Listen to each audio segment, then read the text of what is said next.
하늘의 부르심을 입은 거룩한 형제들아 그랬습니다. 그렇죠? 예.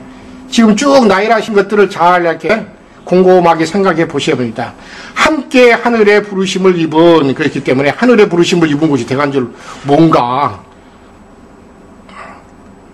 그래서 땅과 바다에 대비돼서 이르신 말씀입니다, 사실은. 그래서 빌립보서 3장에서 보면 뭐라고 했어요? 우리의 시민권은 어디 있다고 그랬어요? 예, 하늘에 있다고 그랬습니다, 사실은. 그런데 어떤 자들은 배를 신으로 섬긴 자들은 그들은 하늘의 시민권이 있지 않은 걸 볼 수가 있습니다.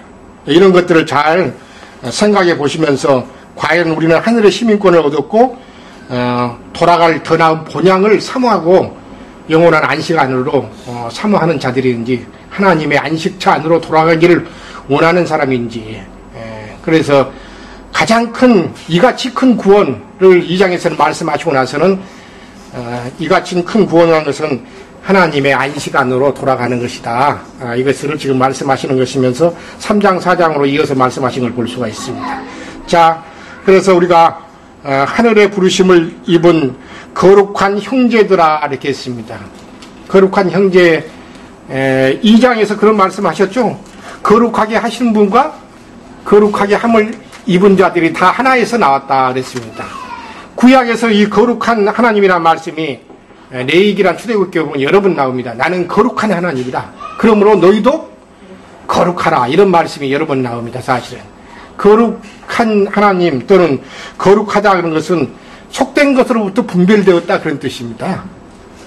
그러니까 세속에 속하지 않고 세상에 속하지 아니하고 하나님께 속했다 그런 뜻을 지금 말하고자 하는 것입니다. 그래서 구약에서는 그런 거룩한 사람이 되기 위해서는 관유를 부어서 하나님 앞에 세워서 분별시키는 것인데 이것은 신약에서는 성경을 왜 성경이라고 불러요? 하나님. 거룩한 하나님의 말씀이기 때문에 거룩한 성자 썼잖아요. 거룩한 말씀이라 해서 성경이라고 합니다. 또 영도 그냥 영이라 하지 않고 하나님의 영은 무슨 영이라고 그래요? 성령 그러잖아요. 거룩한 성자입니다, 사실은. 그러니까 거룩한 말씀, 거룩한 영, 그래서 성령 그렇게 하는 겁니다. 다 우리는 거룩한 말씀과 거룩한 영을 받은 사람들이기 때문에 거룩한 형제들입니다, 사실은. 그렇죠? 예, 형제들아 그러면서 그 거룩한 형제들만이 사실은 하늘의 부르심을 받은 자들입니다. 이 땅에 많은 믿는 이가 있다고 하지만은 실제로 자기 자신 속에 믿음의 말씀, 구원의 말씀과 그 다음에 거룩한 영인 성령을 받은 자가 아니면은 거룩한 형제들이 될 수가 없는 것이죠, 사실은요. 많은 사람들이 있지만은 거룩한 형제들이 사실은 하늘의 부르심을 입었습니다. 사실은 많은 무리가 있었지만은 고린도전서 10장에서 보면은 모세를 따라 애굽에서 나온 무리가 참으로 많은데 하나님은 그 많은 무리가 광야에서 엎드려져 죽었다고 그랬는데 엎드려 죽은 이유가 뭐라고 있어요? 거기 보면 고린도전서 10장에 보면 하나님은 다수를 원한다고 그랬어요. 다수를 원치 않는다고 그랬어요. 다수를 원치 않는다. 네, 다수를 원치 않는다고 그러셨습니다. 사람 많은 것을 하나님은 원하실 것이 아니라 그런 뜻입니다. 그런 말씀뿐만 아니라 말라기서에서 보시면 2장에 보시면은 하나님은 영이 유용할지라도 뭐라고 했어요? 하나만을 짓지 않았냐 이렇게 말씀하셨어요. 영이 유용하실지라도 여유가 있었는데도 하나만 지었다. 거룩한 형제들을 얻기를 원하신다는 것입니다. 어중이 떠적이 많은 사람을 얻고자 하시는 것이 아니고 거룩한 형제들 분별된 소수의 사람들만을 하나님은 얻고자 하시는 것이 하나님의 뜻이지 사람 많은 것을 사실은 얻으시려는 것이 하나님의 뜻은 아닌 걸 볼 수가 있습니다. 자, 그래서 하늘의 부르심을 입은 것이 얼마나 작은 일인가 큰 일인가를 한번 생각을 해보시기 원합니다. 거룩한 형제들아 이렇게 말씀하시면서 우리의 믿는 도리에 사도시며 대제사장이신 예수를 깊이 생각하라 그랬습니다. 오늘 히브리서 말씀을 같이 나누면서 우리가 예수를 알 때 얼마나 알고 또 어떻게 아는 것인지 깊이 한번 생각해 보는 그런 시간을 가지기를 원하십니다. 자, 그러는데 뭐라고 했냐면 예수를 사도시며 대제사장이신 예수를 깊이 생각하라 이렇게 말씀하셨습니다. 성경에 예수님을 사도로 말씀하신 적은 히브리서 여기뿐입니다, 사실은. 그렇죠? 사도라는 말은 보내심을 받았다, 그런 뜻입니다. 보내심을. 누구의 보내심을 받은 것입니까? 하나님의 보내심을 받은 사람입니다. 자, 이런 말씀은 한번 같이 한번 보겠습니다. 마태복음 15장을 잠깐 가서 보겠습니다.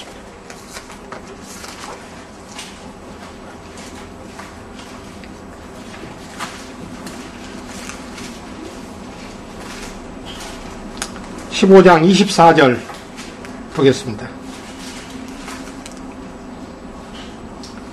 예수께서 대답하여 가라사대 나는 이스라엘 집에 잃어버린 양 외에는 다른 데로 보내심을 받지 아니하였노라 하신대. 거기 분명히 예수님이 하나님의 보내심을 받고 오신 것을 근거로 말씀하십니다. 그런데 이스라엘 집에 잃어버린 양에게로 보내심을 받았다, 이렇게 말씀하셨어요.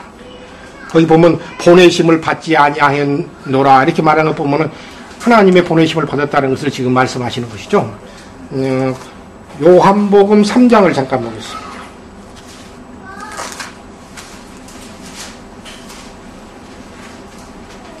(3장) 16절 17절 2절 보겠습니다.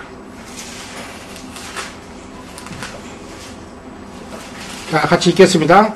하나님이 세상을 이처럼 사랑하사 독생자를 주셨으니 이는 저를 믿는 자마다 멸망치 않고 영생을 얻게 하려 하심이니라. 하나님이 그 아들을 세상에 보내신 것은, 거기 보내셨다고 그랬습니다. 보내심은 것은 세상을 심판하려 하심이 아니요 저로 말미암아 세상이 구원을 받게 하려 하심이라 그랬습니다. 하나님이 그 아들을 예수 그리스도를 세상에 보내셨다 그랬습니다. 그러니까 당연히 보내심을 받는 것이 보내심을 받았다 이렇게 얘기 때문에 사도로서 보내심을 받은 것입니다. 너무나 잘 아는 말씀이죠. 16절 17절은 뭐 예배당 같은 데서 다 이걸 내우고 있습니다. 하나님이 세상을 이처럼 사랑하사 독생자를 주셨으니 그랬습니다. 자, 요한복음 그 다음에 17장 한 절 가서 보겠습니다.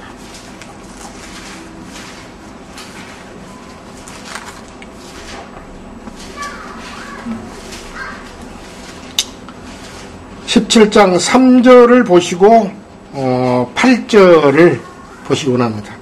자, 같이 보겠습니다. 영생은 곧 유일하신 참 하나님과 그의 보내신 자 예수 그리스도를 아는 것이니라 그랬습니다. 거기 보면 유일하신 참 하나님과 그의 보내신 자 그랬습니다. 분명히 예수 그리스도를 보내셨다고 그랬습니다. 보내신 자 예수 그리스도를 아는 것이 영생이다 그랬습니다. 8절 보겠습니다. 나는 아버지께서 내게 주신 말씀들을 저희에게 주었사오며 저희는 이것을 받고 내가 아버지께로부터 나온 줄을 참으로 아오며 하나님 아버지께서 나를 보내신 줄도 믿었사옵나이다. 그러니까 사도로 오신 것을 믿었다는 거예요? 알았다는 거예요? 못 알았다는 거예요? 알았다는 거죠, 사실은요. 그런데 사도는 보내심을 받고는 무엇을 위해서 가는 거예요? 사도로 보내심을 받는 것은 복음을 전하러. 그렇죠. 복음을 전하러 가는 것이죠. 그러니까 예수님도 아버지께서 뭘 맡기셨다고 그랬어요? 예수님께 말씀. 예, 말씀을 예수님께 맡겼는데 그 맡긴 말씀 때문에 가서 죄인들을 구원하라는 말씀을 맡았기 때문에 당연히 하나님의 보내심을 받아가고 이 땅에 오셔가지고 그 구원의 말씀, 믿음의 말씀을 듣는 제자들에게 이렇게 주었던 것이죠. 그러니까 내가 아버지께로부터 나온 줄을 참으로 아오며 아버지께서 나를 보내신 줄도 믿었사옵다 하거든요. 자, 그렇게 보시고 이렇게 사도로 보내심을 받았기 때문에 우리의 믿는 도리의 사도시며 이렇게 말씀하신 걸 볼 수가 있습니다. 그 다음에는 대제사장이시는 예수를 깊이 생각하라 그랬습니다. 대제사장이신 예수. 그러니까 사도시뿐만 아니라 대제사장이다 그랬습니다. 대제사장에 관한 말씀은 그 2장에서도 이미 나왔던데 2장 17절 한번 18절 2절 보세요. 2장 10절에서 그러므로 저가 범사의 형제들과 같이 대심이 마땅하도다. 이는 하나님의 일에 자비하고 충성된 대제사장이 되어 백성의 죄를 구속하려 하심이라 그랬습니다. 거기 보시면은 하나님의 일에 자비하고 충성된 대제사장이 되어가지고 백성의 죄를 구속하시려고 오신 분이기 때문에 하나님 앞에 대제사장으로 세움을 입었다. 그래서 대제사장이신 예수를 깊이 생각하라 이렇게 말씀하십니다. 이 말씀은 나중에 4장부터 5장에 이어지는 말씀에도 이어서 나오는데 잠깐 가서 보세요. 이해를 돕기 위해서 오늘 그냥 말씀은 읽기만 해도 아실 겁니다. 4장 14절부터 5장 1절까지 한번 보겠습니다. 그러므로 우리에게 큰 대제사장이 있으니 성천하신 자 곧 하나님의 아들 예수시라. 우리가 믿는 도리를 굳게 잡을지어다. 우리에게 있는 대제사장은 우리의 연약함을 체휼하지 아니하는 자가 아니요 모든 일에 우리와 한결같이 시험을 받은 자로 돼 죄는 없으시니라. 그러므로 우리가 긍휼하심을 받고 때를 따라 돕는 은혜를 얻기 위하여 은혜의 보좌 앞에 담대히 나아갈지니라. 지금은 은혜의 보좌라고 했지만은 율법 안에서는 은혜의 보좌라지 않고 뭐라고 하냐고요? 속죄소, 시은자, 속죄소 앞에 담대히 구약에서는 왜냐하면 속죄소에 백성들의 죄와 자기의 죄를 위해서 대제사장이 1년 1차씩 속죄일날 그 속죄소 앞에 나아가게 했던 것인데 구약에서 보면 율법에서 보면은 근데 이제 은혜의 경륜 안에서는 그 속죄소라 하지 않고 은혜의 보좌라 그래서 은혜의 보좌 앞에